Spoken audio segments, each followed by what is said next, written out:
હવે ધોરણ 9માં 11મા પાઠમાં અપીલ ક્ષેત્રાધિકાર સુપ્રીમ કોર્ટને જે બીજા નંબરનો અધિકાર આપ્યો છે, વિવાદ અધિકાર ક્ષેત્ર પણ કહેવામાં આવે છે. સર્વોચ્ચ અદાલતના વિવાદ અધિકાર ક્ષેત્રમાં 3 વિવાદોનો અપીલ થઈ શકે છે. પહેલું, બંધારણીય અર્થઘટનના કેસો. બંધારણનો અર્થ કરવા માટેના જે કાંઈ કેસો છે એ સત્તા સુપ્રીમ પાસે છે. બીજું, દીવાની દાવાઓ અંગે માલ, મિલકત, જમીન, જાગીર, ઘરેણાં આ બાબતના જે કેસો છે દીવાની દાવાઓ કહેવામાં એનો અધિકાર છે. ત્રીજું, ફોજદારી દાવા, મારામારી અને ખૂનકેસ, બરાબર છે, આ એમાં આવશે. ભારતમાં કોઈપણ વડી અદાલતમાં કોઈપણ દાવાનો ચુકાદાનું હુકમનામા તેમજ આખરી હુકમ સામે સર્વોચ્ચ અદાલતના અપીલ ત્યારે જ થઈ શકે જ્યારે વડી અદાલતના ચુકાદામાં એ પ્રકારનું પ્રમાણપત્ર આપેલ હોય કે કેસ બંધારણની કોઈ કલમના અર્થઘટનના અગત્યનો કાયદાકીય પ્રશ્ન સંકળાયેલો છે. કોઈ પણ હાઈકોર્ટમાં કેસ હાલતો હોય ભારતભરની અંદર, એનો સુપ્રીમમાં અપીલ તો જ થઈ શકે કે જો હાઈકોર્ટ એવું પ્રમાણપત્ર આપે કે આ કેસની અંદર કોઈ બંધારણની કોઈ કલમનું પેસ્ચરાઇઝેશન અર્થઘટન કરવાનો કાયદાકીય પ્રશ્ન છુપાયેલો છે, આવું સર્ટિફિકેટ આપે તો જ એ આપણે સુપ્રીમમાં જઈ શકીએ છીએ. અને તે પ્રશ્નનો ખોટી રીતે નિર્ણય અપાયેલ છે એ કારણોસર નારાજ પક્ષકાર સર્વોચ્ચ અદાલતમાં અપીલ કરી શકે એવું સર્ટિફિકેટમાં લખે કે આ કલમનો અર્થ ખોટો થયેલો છે એટલે આને સુપ્રીમમાં લઈ જવું એવું જરૂરી છે, તો અપીલ કરી શકે છે. જો કોઈ વડી અદાલત આવું પ્રમાણપત્ર ન આપે પરંતુ સર્વોચ્ચ અદાલતને ખાતરી થાય કે ચુકાદામાં બંધારણીય અર્થઘટનનો પ્રશ્ન સમાવિષ્ટ છે તો તે ખાસ પરવાનગીથી અપીલ કરવાની સત્તા એને આપેલી છે. જો આવું સર્ટિફિકેટ હાઈકોર્ટ ન આપે પરંતુ સુપ્રીમ કોર્ટને એમ ખબર પડે કે આ દાવાની અંદર બંધારણની કોઈ કલમ વિશે ખાસ અર્થઘટન ખોટું થયેલું છે તો એ પોતાના સત્તાને અંતર્ગત એ કેસ પોતાની પાસે લઈ શકે છે. અલબત્ત અપીલમાં નવું કારણ ઉમેરી શકાતું નથી. હા, જ્યારે હાઈકોર્ટમાંથી સુપ્રીમ કોર્ટમાં જઈએ છીએ તો જે કારણથી કેસ ચાલતો હતો એ જ કારણથી આગળ વધી શકે, નવું કારણ ઉમેરી શકાતું નથી. કેસનો પક્ષકાર જ એ જ કારણોસર અપીલ કરી શકે. કેસનો જે પક્ષકાર પોતે જે કેસ કરેલો છે એ વ્યક્તિ એ જ કારણોસર સુપ્રીમમાં અપીલ કરી શકે છે. જે પ્રશ્નનો નિર્ણય વડી અદાલત કે અન્ય અદાલતમાં ખોટી રીતે અપાયો, જે પ્રશ્નનો નિર્ણય હાઈકોર્ટમાં કેસ ડિસ્ટ્રિક્ટ કોર્ટમાં ખોટો અપાયો છે એ જ કારણોસર એ સુપ્રીમમાં જઈ શકે. જે વ્યક્તિ વડી અદાલતમાં કાર્યની પક્ષકાર તરીકે હોય તે જ વ્યક્તિ સર્વોચ્ચ અદાલતમાં અપીલ કરી શકે છે. જેણે કેસ કર્યો હોય હાઈકોર્ટમાં એ જ વ્યક્તિ સુપ્રીમમાં જઈ શકે છે. વ્યક્તિ બદલી શકાતો નથી. બીજું, દીવાની કેસોમાં વડી અદાલતમાં એવું પ્રમાણપત્ર આપે કે કેસ વ્યાપક મહત્તા ધરાવે છે અને તેના કાયદાના અર્થઘટનનો મહત્વનો પ્રશ્ન સમાવિષ્ટ છે. તે પ્રશ્નનો નિર્ણય સર્વોચ્ચ અદાલત કરે તે જરૂરી છે. ત્યારે સર્વોચ્ચ અદાલતમાં અપીલ થઈ શકે છે. હવે કોઈ દીવાની દાવો, માલ, મિલકત, જમીન, જાગીરનો પ્રશ્ન છે તો હાઈકોર્ટ એવું પ્રમાણપત્ર આપે કે આનું જજમેન્ટ છે એ મોટા વિસ્તારને ટચ કરે છે, જાજા બધા લોકોને ટચ કરે એવું આનું પરિણામ આવી શકે છે. તો એવા સમયે આ પ્રશ્નનો નિર્ણય સર્વોચ્ચ અદાલત કરે એ જરૂરી છે, તો અપીલ થઈ શકે છે સુપ્રીમ કોર્ટમાં.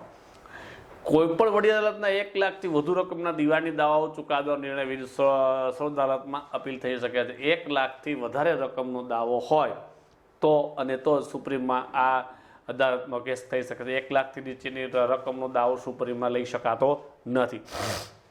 હવે ત્રીજું, ફોજદારી કેસોમાં નીચલી અદાલતોમાં આરોપી મૃત્યુદંડની સજા મુક્ત કર્યો હોય પરંતુ વડી અદાલતે આરોપીને મૃત્યુદંડની સજા ફરમાવી હોય ત્યારે અપીલ શકે છે. ડિસ્ટ્રિક્ટ કોર્ટે એને મૃત્યુદંડ આપી દીધો છે, બરાબર, પરંતુ એ કેસ હાઈકોર્ટમાં જાય ને હાઈકોર્ટ છે એને ડિસ્ટ્રિક્ટ કોર્ટે મુક્ત કર્યો અને હાઈકોર્ટે એને મૃત્યુદંડની સજા આપી દીધી તો આવા સમયે એ કેસ સુપ્રીમમાં જઈ શકે છે. વડી અદાલતે પોતાના તાબા હેઠળની નીચલી અદાલતમાં કોઈ કેસ પોતાની પાસે પાછો લઈ આરોપીને મૃત્યુદંડની સજા ફરમાવી હોય અને એવું પ્રમાણપત્ર આપેલ સર્વોચ્ચ અદાલતમાં અપીલ કરવા માટે યોગ્ય કેસ છે. કોઈ એવો કેસ હોય કે જે હાઈકોર્ટ છે એ નીચલી અદાલત પાસેથી આ કેસ પાછો લઈ અને મૃત્યુદંડની સજા ફરમાવી દીધી હોય અને એવું પ્રમાણપત્ર આપે કે આ કેસ તો સુપ્રીમમાં જાય એ યોગ્ય છે, બરાબર છે, તો એવા સેવા અથવા પુનઃ વિચાર માટે યોગ્ય છે. આ મૃત્યુદંડની સજા આપી છે એમાં ફરીથી વિચાર કરવો જરૂરી છે ત્યારે અપીલ થઈ શકે છે સુપ્રીમમાં. સર્વોચ્ચ અદાલત પોતાના આપેલ ચુકાદાનું પોતે જ પુનરાવલોકન પુનઃસમીક્ષા કરે. કોઈ સમયે સુપ્રીમ કોર્ટે કોઈ જજમેન્ટ આપી દીધું પછી એને શંકા લાગે તો એ પોતે આપેલું જે જજમેન્ટ છે એનું ફરીથી પુનઃ સમીક્ષા કરી શકે છે. અન્ય કોઈ પણ અદાલતમાં ચાલતા કેસને પોતાની અદાલતમાં તબદીલ ટ્રાન્સફર કરી શકે છે. બીજી કોઈ ભારતની કોઈ કોર્ટમાં કેસ હાલતો હોય ને એને એવું લાગે કે આ અહીંયા હલાવવું જરૂરી છે તો એ પોતે કેસ સુપ્રીમમાં ટ્રાન્સફર કરી શકાય છે. પર સંસદ કાયદા ઘડી અદાલતની સત્તા અધિકારનો વધારો કરી શકે. આવા સમયે અદાલતને વધારાની સત્તાઓ વધારાના અધિકારો આપવા માટે નવા કાયદા ઘડી શકે છે. હવે એનું ત્રીજી સત્તા છે સલાહ ક્ષેત્રાધિકાર. સલાહકારી અધિકાર ક્ષેત્ર કહેવામાં આવે છે. જો રાષ્ટ્રપતિને અમુક ચોક્કસ બાબતો કે પ્રશ્નોમાં અગત્યનો કાયદા કે પ્રશ્ન અથવા જાહેર રીતને સ્પર્શતો હોય કોઈ મુદ્દો હોય તો તેમાં સર્વોચ્ચ અદાલતનો અભિપ્રાય લેવાનું યોગ્ય લાગે તો તે પ્રશ્ન રાષ્ટ્રપતિ સર્વોચ્ચ અદાલતને વિચારણા માટે મોકલી શકે છે. રાષ્ટ્રપતિ કોઈ ચોક્કસ બાબતો હોય કોઈ ચોક્કસ પ્રકારનો પ્રશ્ન હોય એની અંદર જાહેર હિત ઘણા બધા લોકોનું હિત સ્પર્શતું હોય એટલે ટચ થતું હોય અથવા તો કાયદાકીય કોઈ અગત્યનો પ્રશ્ન એમાં છુપાયેલો હોય તો રાષ્ટ્રપતિ છે એ સુપ્રીમ કોર્ટની અંદર એ વિચારણા માટે મોકલી શકે છે. આ જોગવાઈ હેઠળ કાયદાનો પ્રશ્ન, હકીકતનો કોઈ પ્રશ્ન કે બંધારણીય અર્થઘટનો કોઈ પ્રશ્ન કે કોઈ ખરડાની કાયદાસરને લગતા પ્રશ્ન રાષ્ટ્રપતિ સર્વોચ્ચ અદાલતે સલાહ મેળવી શકે છે.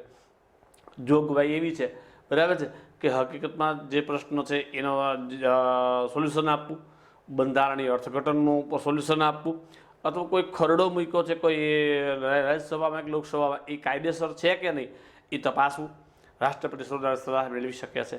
પરંતુ જો સર્વોચ્ચ અદાલત વિચારણા હેઠળ મોકલેલ પ્રશ્ન પર વિચારણા કે અભિપ્રાય આપવાનું યોગ્ય ન જણાય તો સર્વોચ્ચ અદાલત તે રાષ્ટ્રપતિને પરત મોકલી શકે. આજે આખું પ્રકરણ સર્વોચ્ચ અદાલતે સુપ્રીમ કોર્ટને મોકલ્યું. એણે એવું વિચાર્યું કે આમાં કોઈ આપણે વિચાર કરવાનો કે અભિપ્રાય આપવાનો જરૂરિયાત છે નહીં તો એ રાષ્ટ્રપતિને પાછું મોકલી દે છે. અને જો અભિપ્રાય કે સલાહ આપે, માનો કે કોઈ વસ્તુ છે આમ કરવું જોઈએ એ સલાહ આપે તો સલાહ કે અભિપ્રાય રાષ્ટ્રપતિને માનવા માટે બંધન કરતા નથી.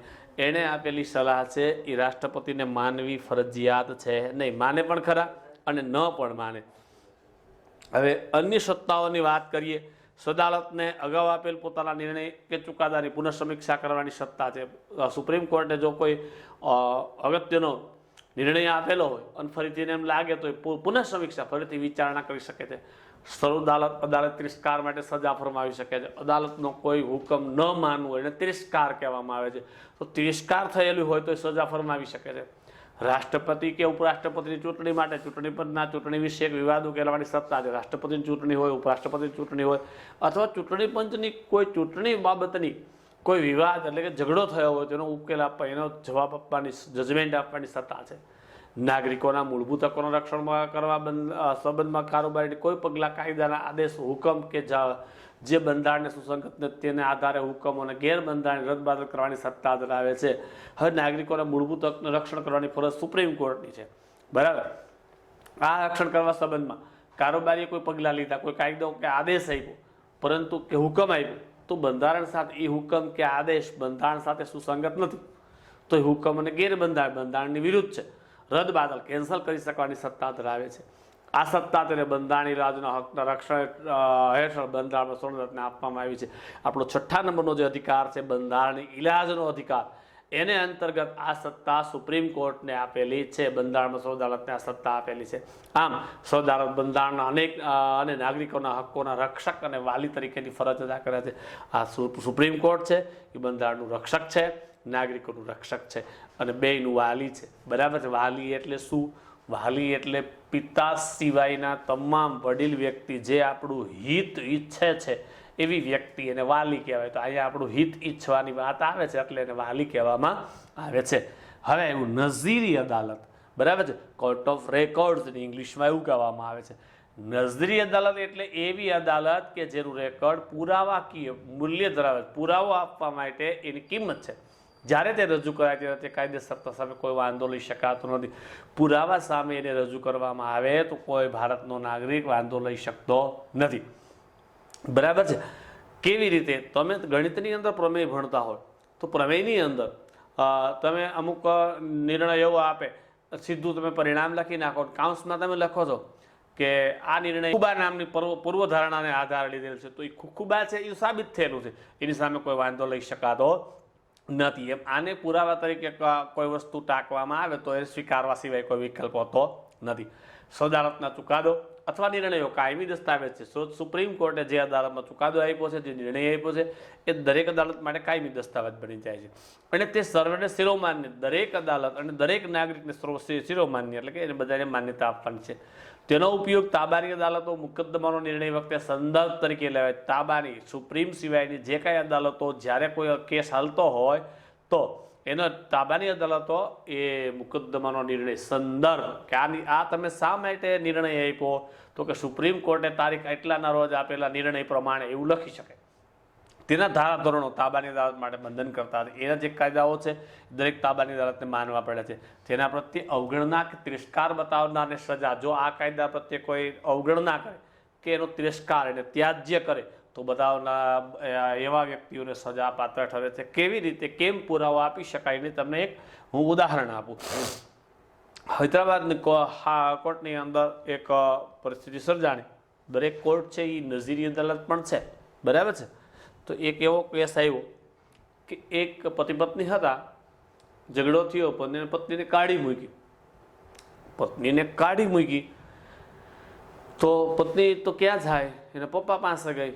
પપ્પાને એના કાકાને બધાને મોકલ્યા સમાધાન માટે, પણ સમાધાન શક્ય ન થયું, ડિવોર્સ પણ શક્ય ન થયા.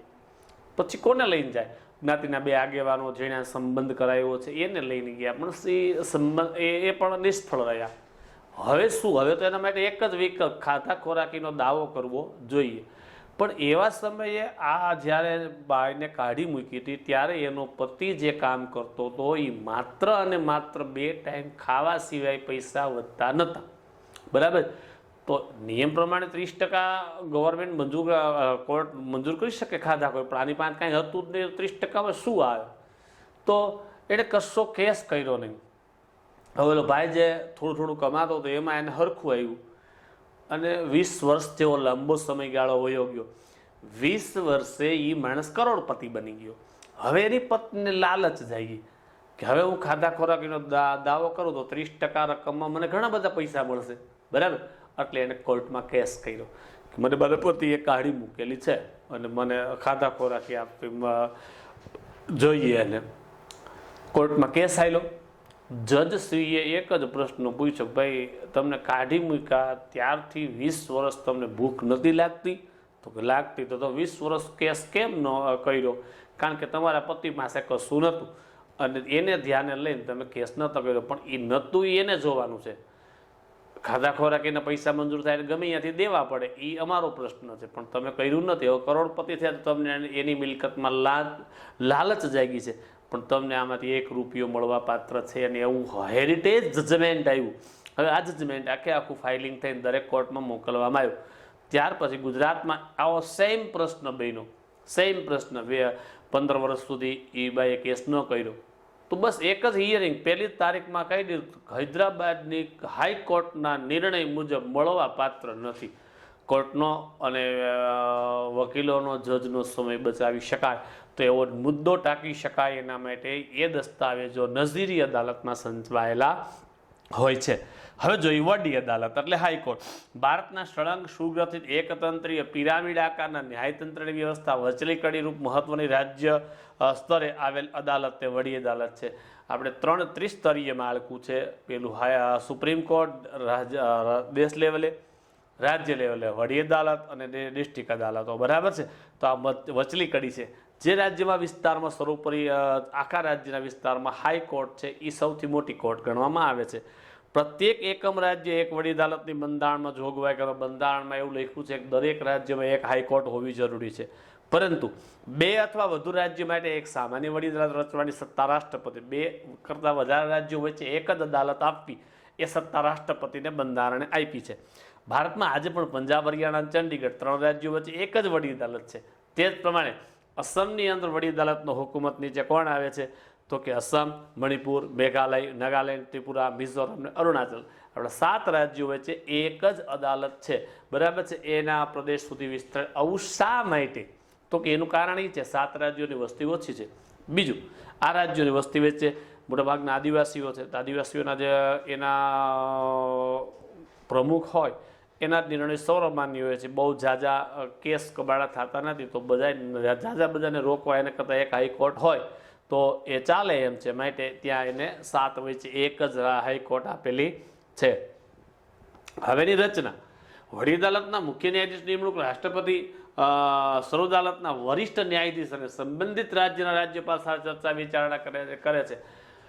એના ન્યાયાધીશ નિમણૂક કોણ કરે છે? રાષ્ટ્રપતિ. પણ સુપ્રીમ કોર્ટના સૌથી મોટા ન્યાયાધીશ અને જે તે રાજ્યમાં નિમણૂક કરવાની છે એના રાજ્યપાલ બધા ત્રણેય ચર્ચા કરી અને ન્યાયાધીશની નિમણૂક કરે છે.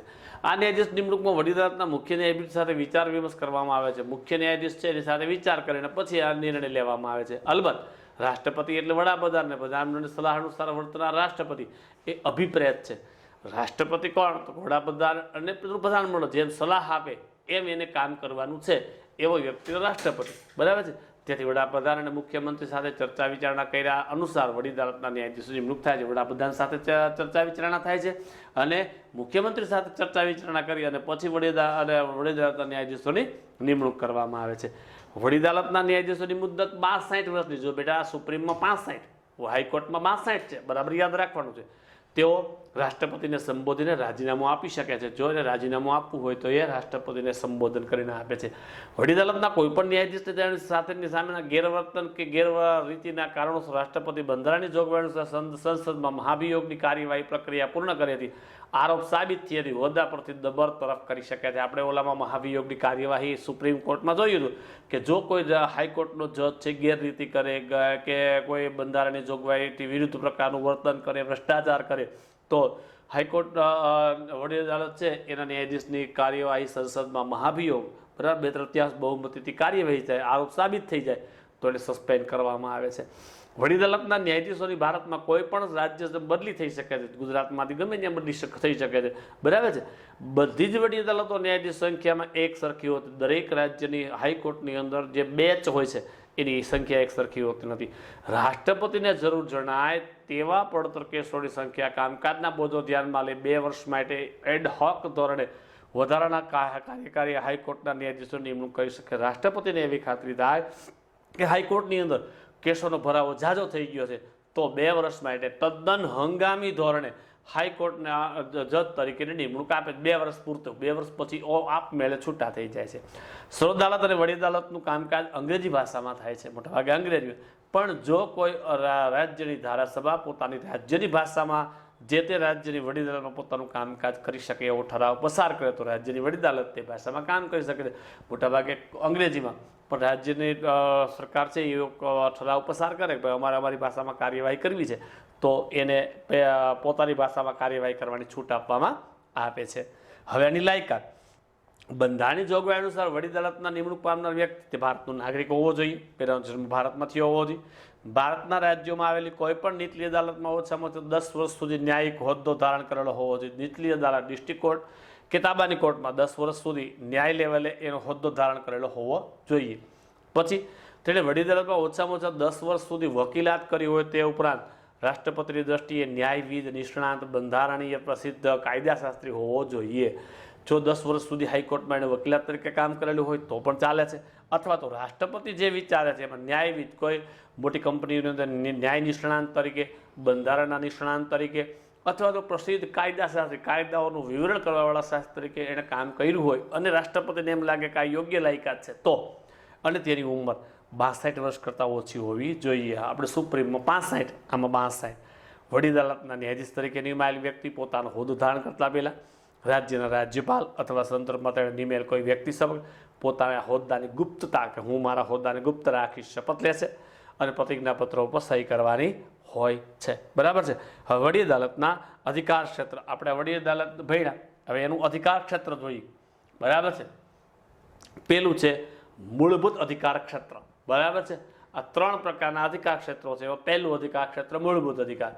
વડી અદાલતને નાગરિકોના મૂળભૂત હકોના ભંગ બદલ કોઈ વ્યક્તિ, કોઈ સત્તા મંડળ હોય, કોઈ સરકાર સામે આદેશો આપવા, હુકમો અથવા પરમાદેશ, હાર્ડ એન્ડ ફાસ્ટ અમલ કરવો અને પરમાદેશ, બંદી પ્રત્યક્ષકરણ, હેબિયસ કોર્પસ, બરાબર છે, તાત્કાલિક પકડી લેવા, એવા આજ્ઞાપત્રો ફરમાવવાની, રીટ કાઢવાની સત્તા છે. જો નાગરિકનો મૂળભૂત હક ભંગ થતો હોય તો હાઈકોર્ટ આવા કોઈ પણ કારણોસર આવી કોઈ પણ સંસ્થા સામે તાત્કાલિક હુકમ આપી શકે છે. કંપનીને લગતા કોઈ કંપનીના કાયદાઓને અનુસરીને લગ્ન અને છૂટાછેડા, બરાબર, ભરણ પોષણને લગતા, ભરણ પોષણ એટલે કાઢી મૂકેલી પત્નીએ માંગેલો દાવો, બરાબર છે, કેસ ચલાવવાની સત્તા વડી અદાલતને છે. અદાલતે તિરસ્કારને લગતા, અદાલતને કોઈ કાયદો માનવો નહીં, હુકમમાં માનવો નહીં, તિરસ્કાર કહેવામાં આવે. જમીન અને મહેસૂલ અંગે ઉઘરાણીને લગતા, જમીન મહેસૂલ બાકી હોય એની ઉઘરાણી કરવાને લગતા કોઈ પ્રશ્ન હોય, જમીનને સંપાદન, કોઈ હાઈવે, કોઈ રેલવે લાઇન માટે સરકારશ્રી અથવા તો કોઈ પ્રાઇવેટ સંસ્થા તરફથી જમીન આપવી, સંપાદન કરવી, એનો સંપાદિત કરેલી જમીનનું યોગ્ય વળતર આપવાના દાવાઓ છે, એનો કેસો ચલાવવાની સત્તા વડી અદાલત ધરાવે છે. કોઈ પોતાના ખેતરમાં હાઈવે પસાર થતો હોય તો એની જે જમીન કપાણી છે એ જમીનનું એને યોગ્ય વળતર આપવું જોઈએ. જો ન મળે તો એ હાઈકોર્ટમાં જઈ શકે, કારણ કે હાઈકોર્ટને એ સત્તા આપેલી છે. હાઈકોર્ટ એની તપાસ કરે કે ભાઈ હા આની જમીન છે એ ઉપજાઉ છે, છતાં એમાં રોડ કાઢ્યો છે તો એને એટલું વળતર મળવા પાત્ર છે, એ નક્કી હાઈકોર્ટ કરી શકે છે. તમામ દીવાની અને ફોજદારી કેસો, માલ મિલકત જમીન જાગીરના કેસો, મારામારી ખૂન કેસના કેસો, નીચલી અદાલતમાં આપેલ ચુકાદા સામે રીટ અરજીઓ, નીચલી ડિસ્ટ્રિક્ટને તાબાની અદાલતો છે એને કોઈ ચુકાદો જજમેન્ટ આપ્યું છે એની સામેની રીટ અરજીઓ, ચૂંટણીને પડકાર, ચૂંટણીમાં કોઈ પ્રશ્ન હોય અને એને પડકાર આપતી ચેલેન્જો છે એના કેસો, કાયદાને પડકારતી કોઈ કાયદો છે એના વિશે પડકારતી કોઈ પ્રશ્ન છે, પ્રવેશ પરીક્ષા સંબંધી કોઈ એડમિશન બાબતે પરીક્ષા લીધી હોય એના સંબંધી કોઈ જોગવાઈ હોય એને પડકારતી ડાયરેક્ટ પિટિશન, પિટિશન એટલે ડાયરેક્ટ હાઈકોર્ટમાં થતી અરજી, બરાબર છે, એ આ અદાલતમાં થઈ શકે છે. હવે આવ્યું વિવાદી અપીલ એટલે કે અધિકાર ક્ષેત્ર. વડી અદાલતના કાર્યક્ષેત્રમાં રાજ્યમાં આવેલી નીચલી અદાલતો ચુકાદામાં વિરુદ્ધ વડી અદાલત અપીલ સાંભળે છે, તે અપીલનો ક્ષેત્રાધિકાર કહેવામાં આવે છે. ડિસ્ટ્રિક્ટ કોર્ટે જે કાંઈ જજમેન્ટ આપ્યું છે એના વિરુદ્ધ આ હાઈકોર્ટ છે એ સાંભળે છે, એનો અપીલ ક્ષેત્રાધિકાર છે. વડી અદાલત પોતાના તાબાની અદાલતો ટ્રિબ્યુનલના ચુકાદા સામે અપીલ દાખલ કરી સાંભળે. ટ્રિબ્યુનલ આપણે આગળ આવી ગયું, પાણી જેવા પ્રશ્નોના પાણી ટ્રિબ્યુનલ, એવા નોખા નોખા બાબતોને પેસ્ટિલાઇઝેશન વાળી કોર્ટને ટ્રિબ્યુનલ કહેવામાં આવે છે, બરાબર, અપીલ દાખલ કરી સાંભળી શકે છે. જિલ્લાની ફોજદારી અદાલતો એટલે સેશન્સ કોર્ટ, ન્યાયાધીશ જ્યારે આરોપીને તેના ગુના બદલ 4 વર્ષ કરતાં વધારે મુદતની સજા કરી હોય તો ચુકાદો વિરુદ્ધ વડી અદાલતમાં પક્ષકાર કરી શકે છે. જો સેશન્સ કોર્ટે 4 વર્ષથી વધારે સજા આપી હોય તો એ ચુકાદો આવે એની વિરુદ્ધમાં હાઈકોર્ટમાં અપીલ થઈ શકે છે. સેશન્સ કોર્ટે કોઈ આરોપી તેની નીચલી ફોજદારી ચુકાદા વિરુદ્ધ હત્યાના આરોપસર મૃત્યુની સજા ફરમાઈ હોય ત્યારે વડી અદાલતમાં અપીલ થઈ શકે છે. ફોજદારી કોર્ટની અંદર કોઈ નીચલી અદાલતે મૃત્યુદંડની સજા ફરમાવી છે તો એ વિરુદ્ધ પક્ષકાર છે એ હાઈકોર્ટમાં ફરિયાદ કરી શકે છે. ટ્રિબ્યુનલના ચુકાદાથી નારાજ થયેલા પક્ષકારો પણ વડી અદાલતમાં અપીલ કરી ન્યાય માંગી શકે છે. ટ્રિબ્યુનલ જો પેશલ કોઈ પાણી ટ્રિબ્યુનલ છે તો પાણી બાબતના જે કેસો ચલાવવાના છે એ બાબતે કોઈ નારાજ થાય તો હાઈકોર્ટમાં જઈ શકે છે.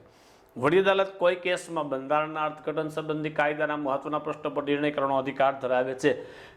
કોઈ કેસની અંદર બંધારણનું અર્થઘટન કરવું પડે, કાયદાનું મહત્વ જળવાઈ રહે એ પ્રશ્નના નિર્ણય માટે હાઈકોર્ટ છે એ એનો અધિકાર ધરાવે છે. હવે હાઈકોર્ટનો ત્રીજો અધિકાર વહીવટી ક્ષેત્રાધિકાર, બરાબર છે. આ દરેક વડી અદાલતને રાજ્યમાં જે તે પ્રદેશોની હુકુમત વિસ્તરતી હોય તે પ્રદેશો તમામ અદાલતો, ન્યાય પંચો એટલે ટ્રિબ્યુનલો પર દેખરેખ રાખવાની કાર્યવાહીનું નિયમન કરવાની સત્તા ધરાવે છે. ગુજરાત રાજ્ય છે તો ગુજરાત રાજ્યના દરેક પ્રદેશની અંદર આવતા તમામ અદાલતો તાબાની હોય, ડિસ્ટ્રિક્ટ હોય કે કોઈ સ્પેશિયલ આવા ન્યાય પંચો ટ્રિબ્યુનલો હોય એની કાર્યવાહી કેમ થાય છે એનું નિયમન કરવું અને દેખરેખ રાખવાની સત્તા ધરાવે છે. વડી અદાલતોને જરૂર જણાય તો આવી અદાલતો પાસેથી કેસ પેપર્સ પત્રકો મંગાવવાની, કેસ ચલાવવાની સત્તા ધરાવે છે. જો હાઈકોર્ટને એવું લાગે કે આ વસ્તુ ન્યાય બરાબર નથી ચાલતી તો એ પોતાના ડિસ્ટ્રિક્ટમાં, તાબાની કોર્ટમાં કે કોઈ ટ્રિબ્યુનલની અંદરથી બધા જ કેસ પેપર અને પત્રકો મંગાવીને કેસ હાઈકોર્ટમાં ચલાવવાની સત્તા ધરાવે છે. પોતાના તાબા હેઠળની અદાલતોમાં વ્યવહાર અને કાર્યવાહીનું નિયમન કરવા માટે સામાન્ય નિયમો ઘડી શકે છે.